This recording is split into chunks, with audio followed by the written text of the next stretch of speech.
أيها الذين آمنوا صلوا عليه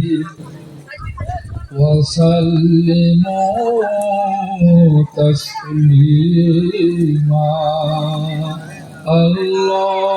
اللهم صل على سيدنا مولانا محمد وعلى آل سيدنا مولانا محمد محبতের সাথে পড়ি Allahumma salli ala sayyidina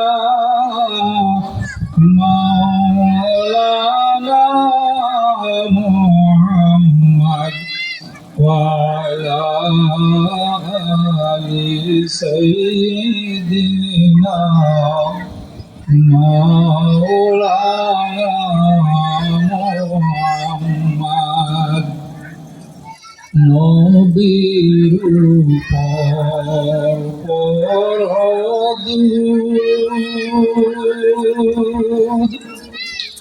ওহে মুমিন আশিকান দুরুদেতে আল্লাহ রাজি খুশি নবী দুজাহান আল্লাহুম্মা সাল্লি আলা সাইয়্যিদিনা মাওলানা মুহাম্মদ ওয়া আলা سيدنا مولانا محمد নবীর উপর পড়লে দুরূদ আল্লাহ খুশি হয়ে যায় আল্লাহর ফেরেশতারা দুরূদ পাক রওজাতে পৌঁছে দেয় আল্লাহুম্মা সাল্লি আলা সাইয়্যিদিনা মাওলানা মুহাম্মদ ওয়া আলা আলি সাইয়্যিদিনা মাওলানা মুহাম্মদ সাইয়্যিদুল আম্বিয়া নবী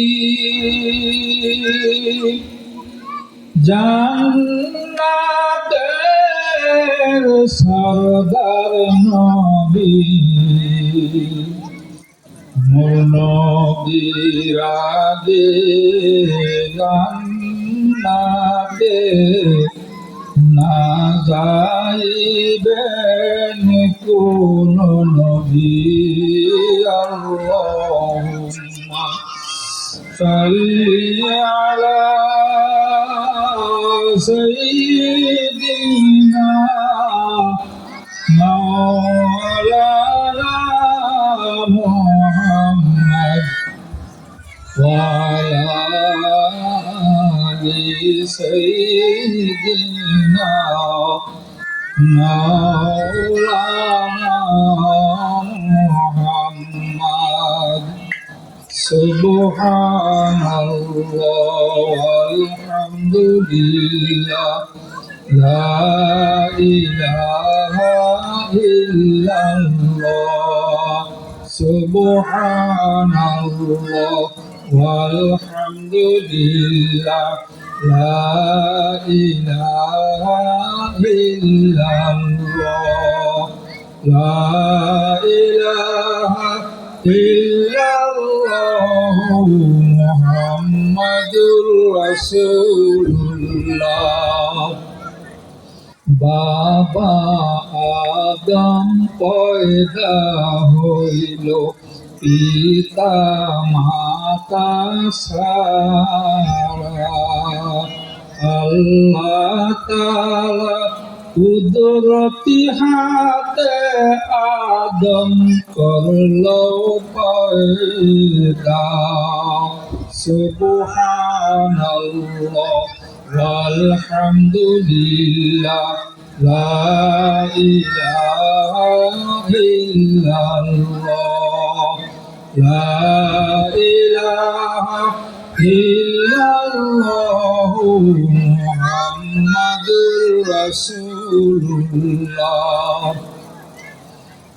আদমেরও জান্নাতে অফুরন্ত নিয়ামত তারপরে হে কামন করে শুধু সত্যভাগ সুবহানাল্লাহ walhamdulillah la ilaha illallah la ilaha illallah Muhammadur Rasulullah sallallahu alaihi wasallam আমার প্রাণপ্রিয় উপস্থিত শ্রোতাবৃন্দ পর্দার আড়ালে আমার মা ও বোনেরা আল্লাহ সুবহানাহু ওয়া তাআলা আপনাদের এলাকায় মেহেরবানি করে একটি জান্নাতের বাগান বেহেশতের বাগান তৈরি করার জন্য তৌফিক দিয়েছেন এই জন্য সবাই দিল থেকে কালিমাতুশ শুকর আলহামদুলিল্লাহ এটা জান্নাতের বাগান এই মজলিসে যারা আসবে তাদেরকে আল্লাহ সুবহানাহু ওয়া তাআলা গুনাহমুক্ত করে দিবে হাদিসের মাফহুম কোন লোক এই মজলিসে বয়ান শোনার জন্য আসে নাই কারো কাছে বিশেষ প্রয়োজন আসছে আল্লাহ পাকের আমার ঘোষণার সাথে ফেরেশতারা বলবেন পরওয়ারদিগারে আলম একজন লোক এই মজলিসে এসেছে সে বয়ান শোনার জন্য আসে না বিশেষ প্রয়োজন আসে আল্লাহ সুবহানাহু ওয়া তাআলা বলবেন ওই ফেরেশতাকে হে ফেরেশতা এই মজলিস আমার জিকিরের মজলিস আমার নবীর মহব্বতের দরুদের মজলিস এই মজলিসে যারা আসবে তাদের সবাইকে আমি ক্ষমা করে দিব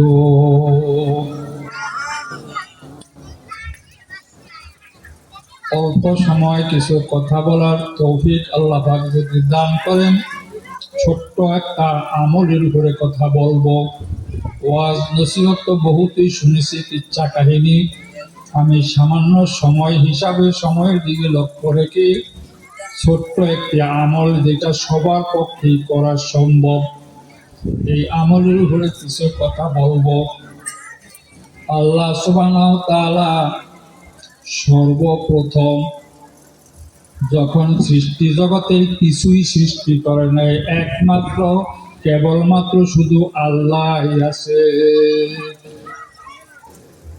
আল্লাহ সুবহানাহু ওয়া তাআলা একা কিছুই নেই কোনো সৃষ্টি জগতে কিছুই নেই আল্লাহ সুবহানাহু ওয়া তাআলা সর্বপ্রথম নূর সৃষ্টি করলেন আলো তার নূর কুদরতি নূর আল্লাহ সুবহানাহু ওয়া তাআলা এরপরে লৌহ কলম সৃষ্টি করলেন। কলমকে আদেশ করলেন, হে কলম তুমি লিখতে থাকো কিয়ামত পর্যন্ত, এখন থেকে যা হবে যা ঘটবে সব তুমি লিখতে থাকো।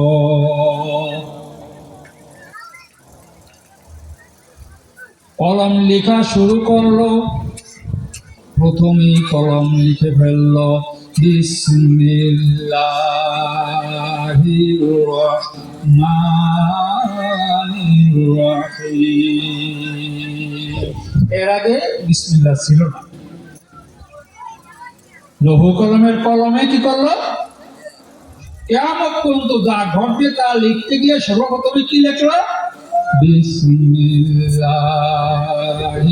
রহমানির রহিম। বলবেন আমার সাথে, বললে কি পাইবেন?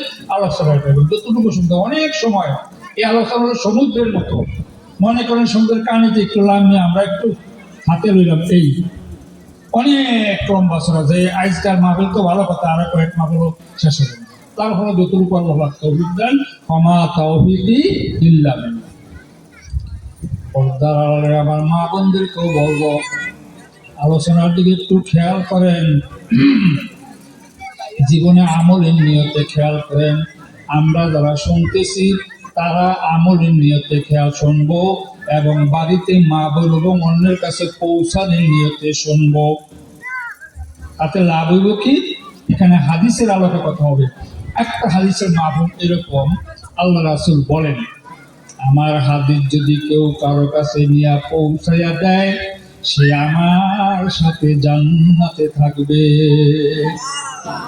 আল্লাহ রাসূলের সাথে জান্নাতে থাকার নিয়ত আছে তো? আশা আছে তো কোরআনে? তাহলে এই নিয়তে শুনবো, যতটুকু শুনি অন্যের কাছে পৌঁছাই। এখন আল্লাহ সুবহানাহু ওয়া তাআলা সৃষ্টি লৌহ কলম, কলম কি লেখলো? সর্বপ্রথম লেখলো বিসমিল্লাহির রহমানির রহিম। আল্লাহ সুবহানাহু ওয়া তাআলার সর্বমোট 3000 নাম। কত নাম? 3000 নাম।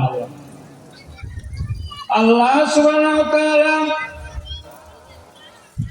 সর্বপ্রথম 1000 নাম ফেরেশতাদের মধ্যে ঘোষণা করলেন। ওই নামগুলি ফেরেশতারা ছাড়া আর কেউই জানে না। এরপরে আল্লাহ সুবহানাহু ওয়া তাআলা তৌরাত, জবুর, ইনজিল, ফুরকান 104 খানা কিতাবের ভিতরে 4 খানা কিতাব হলো সবচেয়ে বড়। 4 জন নবীর উপর নাজিল হয়েছে। তৌরাতে, জবুরে, ইনজিলে, ফুরকানে আল্লাহ সুবহানাহু ওয়া তাআলা এই গুণগত নামগুলি ভাগ ভাগ করিয়া দিয়া আমাদের কোরআনের ভিতরে রাখছেন 99টা।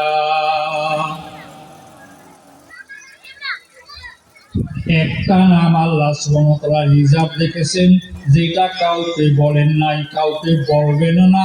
সেটার বদৌলতে আল্লাহ সুবহানাহু ওয়া তাআলা জাহান্নামে প্রেরিত 2 দল জাহান্নামীদের ব্যাপারে ব্যবহার করবেন। এর আগে কেউ জানবেও না, শুনবেও না, বলবেও না। আল্লাহ রাসূলের সাথে দীর্ঘ সময় দীর্ঘ কত কিছু হয়েছে, আল্লাহ রাসূলকেও বলেন নাই। 2 দল জাহান্নামী, তাদেরকে জাহান্নামে যাওয়ার জন্য আদেশ দিবে। জান্নাতি যারা যারা তাদেরকে জান্নাতে যাওয়ার আদেশ দিবে। হাসরের মধ্যে হিসাব কিতাব সব ফয়সালা। ওই 2 দলের মধ্যে এক দল আল্লাহর আদেশ হইয়া দৌড় দিবে জাহান্নামে যাওয়ার জন্য। আবার এক দল উদ্দূরা যাইবে, আবার একটু পেছনের দিকে চাইবে, উদ্দূর যাইবে, আবার পেছনের দিকে চাইবে। আল্লাহ সুবহানাহু ওয়া তাআলা দেখতেছেন কি দেখতেছেন না?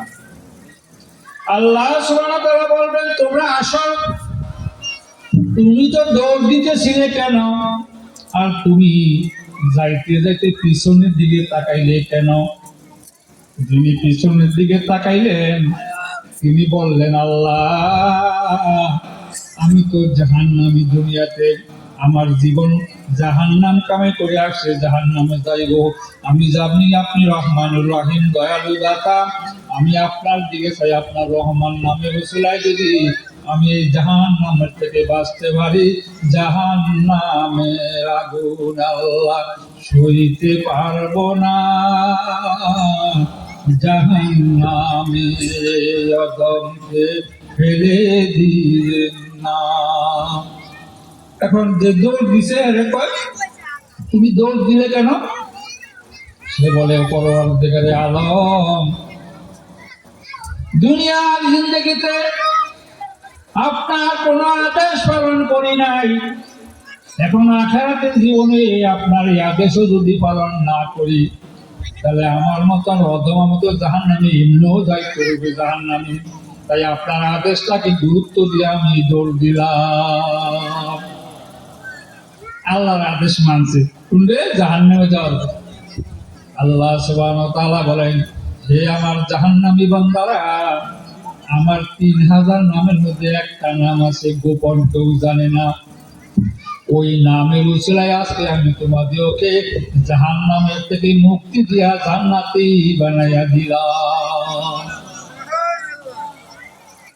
ওই যখন লোহে কলম বিসমিল্লাহির রহমানির রহিম লেখলেন, আল্লাহ সুবহানাহু ওয়া তাআলা আমাদের আদি পিতা আদম আলাইহিস সালামকে যখন বানাইলেন, আদম আলাইহিস সালামের কপালে জিবরাইল আলাইহিস সালামের দিয়া লেখিয়া দিলেন বিসমিল্লাহির রহমানির রহিম। আদম আলাইহিস সালামকে জাহান্নামের জান্নাত থেকে যখন দুনিয়াতে পাঠাইলেন, বাবা আদম স্মরণ দ্বীপে, মা হাওয়া জিদ্দায়, দুইজন 300 বছর পরে আরাফার ময়দানে, আরাফা পাহাড়ের উপর একত্রিত হয়েছেন, হাঁটিয়ে আসছেন। আল্লাহ সুবহানাহু ওয়া তাআলা এই দুনিয়ার জিন্দেগিতে পাঠানোর পরও হাজার হাজার নিয়ামত তাকে দান করছেন। এই বিসমিল্লাহির রহমানির রহিমের উসিলায় হযরত আদম আলাইহিস সালাম যখন ইন্তেকাল করেন, আল্লাহ সুবহানাহু ওয়া তাআলা হযরত ইব্রাহিম আলাইহিস সালামের উপরে বিসমিল্লাহ নাযিল করেন। হযরত ইব্রাহিম আলাইহিস সালামকে নমরুদ যে অগ্নিকুণ্ডে ফেলাইলো, এত বিশাল অগ্নিকুণ্ড, আগুনের তেজ এত কঠিন যে 1 মাইল উপর দিয়া কোনো পাখিও যদি অগ্নিকুণ্ডের উপর দিয়া যাইতো, সেটা পুরা ময়রা হয়ে যাইতো। এত কঠিন আগুনের তেজ করছেন, এমনকি কোন মানুষ ইব্রাহিম আলাইহিস সালামকে ধরিয়া দিয়া অগ্নিকুণ্ডের ভিতরে ফালাইবেন, এতটুকু সম্ভব না, তাপ এত বেশি। এই জন্য সড়ক বানাইয়া, সড়ক দিয়া হযরত ইব্রাহিম আলাইহিস সালামকে অগ্নিকুণ্ডে ফালাইছেন। জিবরাইল আলাইহিস সালাম বলে দেন, ইয়া খলিলুল্লাহ, ইব্রাহিম নবী আপনি পড়তে থাকেন বিসমিল্লাহির রহমানির রহিম।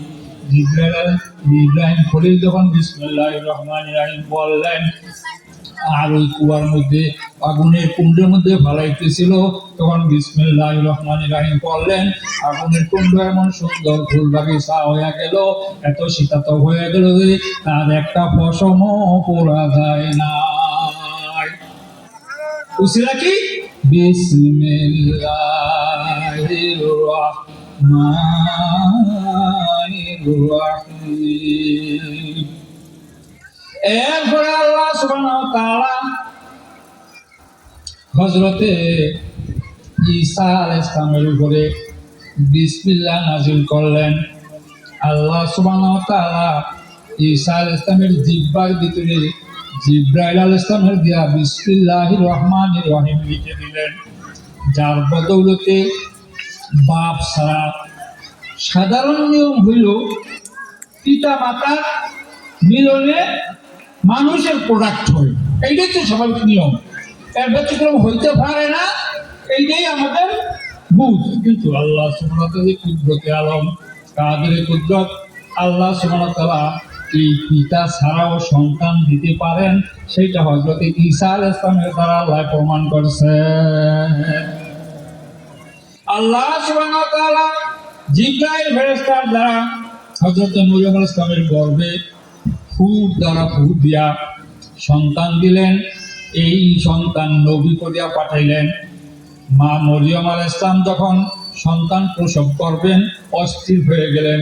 সমাজের মানুষ আমাকে কি বলবে, অস্থির হওয়ার কথা না। পাহাড়ের উপরে গেলেন, সেখানে জান্নাতুল হুর গেলমান এসে তার প্রসবের ব্যবস্থা করলেন এবং তাকে আল্লাহ পাক হুকুম করলেন, তুমি তোমার সন্তানকে কোলে নিয়ে বের হয়ে যাও। এখন যার বিয়া হইলে কাবা শরীফের ঘরের বাইতুল মুকাদ্দাসের ভিতরে সে থাকে, হ্যাঁ, আর এই নবী বংশের লম্বা চূড়া ঘটনা যে ইব্রাহিম আলাইহিস সালামের আত্মীয় এবং সে ইবাদত করতেছে, এই যদি একটা বাচ্চা করে নিয়ে বিয়ে হয় না, সবাই জানে, সমালোচনা করবে কি করবে না সমাজের মানুষ? সমাজের মানুষ তো অবাক হয়ে গেল, আজে বাজে কথা শুরু করলো। ওই সময় একটা নিয়ম ছিল, রোজা থাকলে কথা বলতো না।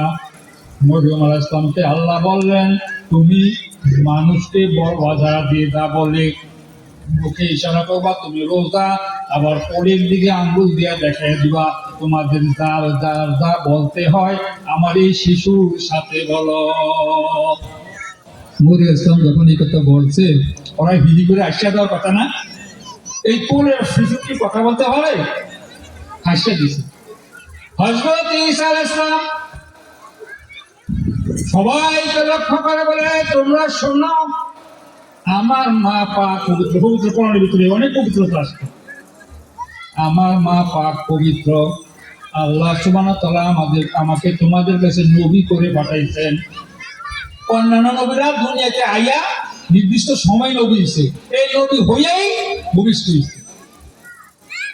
সুতরাং আল্লাহ পাক আমাকে কিতাব দিছে, আমি তোমাদের কাছে কিতাব পেশ করব।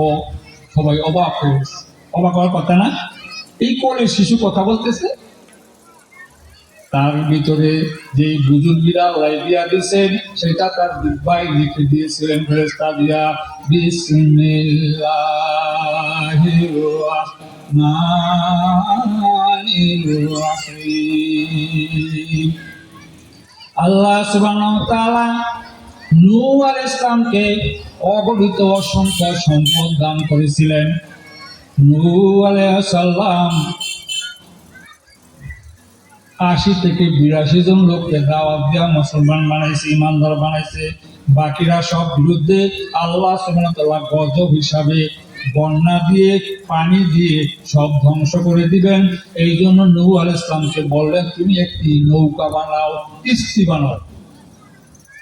নূহ আলাইহিস সালাম কিস্তি বানাইবে, নৌকা বানাইবে, সেটাকে এমন বানাইবে আল্লাহ বলে দিলেন। এক বর্ণনা আছে ২ মাইল লম্বা নূহ আলাইহিস সালামের নৌকাটা।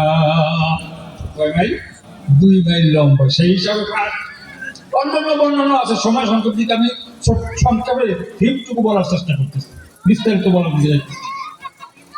এখন নূহ আলাইহিস সালাম যে নৌকা বানাইবে, তক্তা দিয়ে বানায় না নৌকা? আল্লাহ সুবহানাহু ওয়া তাআলা ফেরেশতা লাগিয়ে দিয়েছেন তক্তা বানানোর জন্য। আর ওই যুগে ওই সময় একজন পালোয়ান ছিল, যার নাম হলো উস পালোয়ান। ১২০ হাত ছিল লম্বা, একটা মানুষ ১২০ হাত লম্বা। ৮৭ বছর তার বয়স। আল্লাহ সুবহানাহু ওয়া তাআলা নূহ আলাইহিস সালামকে বললেন, তুমি উস পালোয়ানকে ব্যবহার করো। উস পালোয়ানকে খবর দিয়ে আনলো। আনার পরে জিজ্ঞাসা করলো, হে উস পালোয়ান, তুমি এইভাবে নৌকা বানাইবা, তক্তা উঠে আনবা, লাগাইবা নৌকা বানিয়ে, এবং এসে কাঠ মিস্ত্রি ছিল। উস পালোয়ান বলল, তুমি এর বিনিময়ে টাকা কত নিবা, বিনিময় কি নিবা বলো। উস পালোয়ান বলল, হে নূহ নবী, আমার টাকা লাগবে না, আমি আপনার নৌকা বানাইয়া দিব, আপনি আমাকে সারাদিনে খানা পিনা দিবেন। সংক্ষেপে বলছি, উস পালোয়ান নৌকা বানানোর কাজ শুরু করলো। কয় মাইল লম্বা নৌকা? 2 মাইল লম্বা। উস পালোয়ান খাওয়ার সময় যখন হলো, 3টা রুটি নিয়ে আসছে আল্লাহর আদেশে। আল্লাহ বলছেন 3টা রুটি নিয়ে যাও। যে মানুষটা 120 হাত লম্বা, 2700 বছর বয়স, পেটটা কেমন আমাকে হাড়ের 3 লাগবে, যা ওই হিসাবে হেরম বড় হইব না। উস কয়ে কি তুমি 3টা রুটি আনছ? আরে আমি একবারে 1200 রুটি খাই। পয়সা 1200 রুটি খাই। আল্লাহ সুবহানাহু ওয়া তাআলা নূহ আলাইহিস সালামকে বাতলাইয়া দিয়েছেন, তুমি 3টা রুটি নিয়ে গেলে যত কথাই বলুক তুমি ওকে বলবা তুমি আসো বসো, তুমি 3টা খাওয়ার পরে তারপরে যত লাগে তোমাকে তত দিব, তুমি চিন্তা করো না। উস পালোয়ানকে যখন আল্লাহ নূহ আলাইহিস সালাম বললেন, হে উস তুমি আমার সাথে সাথে বলো বিসমিল্লাহির রাহমানির রহিম। উস পড়লো, নূহ আলাইহিস সালাম পড়লো, বললো রুটিতে ফু দাও, রুটিতে ফু দাও। এইভাবে 3বার পড়লো, 3বার রুটিতে ফু দিল। ওই উস পালোয়ান রুটি খাওয়া শুরু করলো। উস পালোয়ান রুটি খাইতে খাইতে একটা খাইলো, আরেকটার অর্ধেক খাইলো, এখন আর খাইতেছে না। নূহ আলাইহিস সালাম বলেন, হে উস তুমি রুটি কেন খাইতেছ না? উস পালোয়ান বলে, হে নূহ নবী তুমি যে বরকতময় দোয়া দিয়া ফু দেওয়াইছো রুটিতে, ওই দোয়ার বরকতে আমার পেট ভরে গেছে, 1.5 কান খাইছি, সামনে আর খাওয়ার আমার শক্তি না। বরকত কিসের?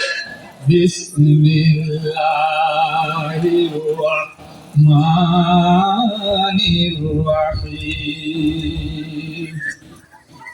আল্লাহ সুবহানাহু ওয়া তাআলা এই বিসমিল্লাহ নাজিল করেছেন। এই বিসমিল্লাহর ভিতরে 3টা নাম আছে আল্লাহ পাকের। কয়টা? 3টা নামের ভিতরে আল্লাহ পাকের ওই কুদরতি 3000 নামের নেকি সওয়াব লাভ রেখে দিয়েছেন। বান্দার জবান দিয়া যখন বলে বিসমিল্লাহির রাহমানির রহিম, আল্লাহর 3000 নামের জিকির করার, রহমান, রাহিম, খালেক, মালিক, এরকম গুণবাচক নাম আছে না? মুফাসসিরিনে কেরাম বলেন বিসমিল্লাহর ভিতরে আল্লাহ পাকের 3টা নাম। প্রথম নম্বরে আল্লাহ নাম যদি কেউ জপে আর আল্লাহ নামের ব্যাখ্যা করে, তবে একটা নামের ভিতরে 1000 নাম পাওয়া যাবে। আল্লাহ নামের ভিতরে ব্যাখ্যায় 1000 নাম আছে। রহমান নামের ভিতরে এরকম 1000 নাম, রাহিম নামের ভিতরে এরকম 1000 নাম। মুফাসসিরিনে কেরাম বলেন আল্লাহর কোন বান্দা যদি পড়ে বিসমিল্লাহির রাহমানির রহিম, তাহলে আল্লাহ পাকের 3000 নামের জিকির করার নেকি আল্লাহ পাক তার আমল নামায় লিখে দিবেন। আচ্ছা জি, এখন এই বিসমিল্লাহর উপর আলোচনা করলে আরো বহু সময় লাগবে, সময় হাতে নেই বিদায় আমি এই পর্যন্ত আলোচনা রাখলাম। একটু আমল আমার মা বোনেরা খেয়াল করবেন, সকালবেলা যখন আপনি ঘর ঝাড়ু দিবেন বিসমিল্লাহির রহমানির রহিম বলে শুরু করবেন, আল্লাহ সুবহানাহু ওয়া তাআলা আপনার আমলনামায় কাবা শরীফ ঝাড়ু দেওয়ার নেকি দান করবেন। রাত্রে শোয়ার সময় সবাই আমলটা করার চেষ্টা করব। 21 বার যখন বিসমিল্লাহির রহমানির রহিম বলবো, আল্লাহ সুবহানাহু ওয়া তাআলা জান মাল সব কিছু হেফাজত করবে। দুঃস্বপ্ন দেখার থেকে হেফাজত করবেন। খারাপ স্বপ্ন দেখে অস্থির লাগে না মানুষ? দুঃস্বপ্ন থেকে আল্লাহ পাক হেফাজত করবেন যদি ঘুমানোর আগে 21 বার বিসমিল্লাহির রহমানির রহিম বলেন। 3 নম্বরে আল্লাহ রাসূলকে কবরে তার সাক্ষাৎ হবে আল্লাহর সাথে। এই জন্য এই আমলগুলি আমরা করার এবং উঠতে বসতে ধরতে শুইতে রাখতে সব সময় বিসমিল্লাহির রহমানির রহিম। বাচ্চা নিয়ে সুইচ টিপতে বিসমিল্লাহির রহমানির রহিম, সুইচ চালু বা অফ করবো বিসমিল্লাহির রহমানির রহিম। আমি সংক্ষেপে বলার চেষ্টা করতেছি, বুঝে আসছে তো আলহামদুলিল্লাহ। বাকি একটু কথা বলি, আমি শেষ করছি। আমি দীর্ঘদিন আপনাদের এই মসজিদে খেদমতে ছিলাম, আমি আপনাদের কাছে যে ভালোবাসা, স্নেহ, মমতা, ভক্তি, শ্রদ্ধা পেয়েছি তা টাকা দিয়ে কিনা যায় না। এই জন্য আমি আপনাদের কাছে চিরঋণী। তবে বিশেষ অবস্থার প্রেক্ষিতে উপজেলা চেয়ারম্যান বাড়ির মসজিদের তবলিগি জমাতের 2 গ্রুপ নিয়ে, খতিব ছিল এক গ্রুপ, পাঞ্জেগান এবং ছিল এক গ্রুপ, মুসলিমদের মধ্যে বিশাল একটা সংঘর্ষ সৃষ্টি হয়ে গেছে, যার বলতে মসজিদের পরিবেশ নষ্ট।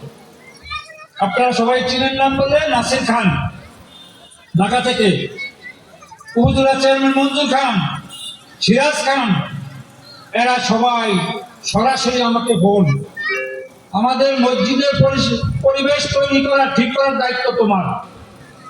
তুমি এই মসজিদের পাঞ্জেগানা এবং জুমার দোমরা নামাজ পড়াইবা, ওই 2 জন বাদ। আমি চালাই দিয়েছি, আমি পারবো কি পারবো না তাও আমাকে জিজ্ঞাসা করেন। মুফতি সাহেবের সাথে পরামর্শ করে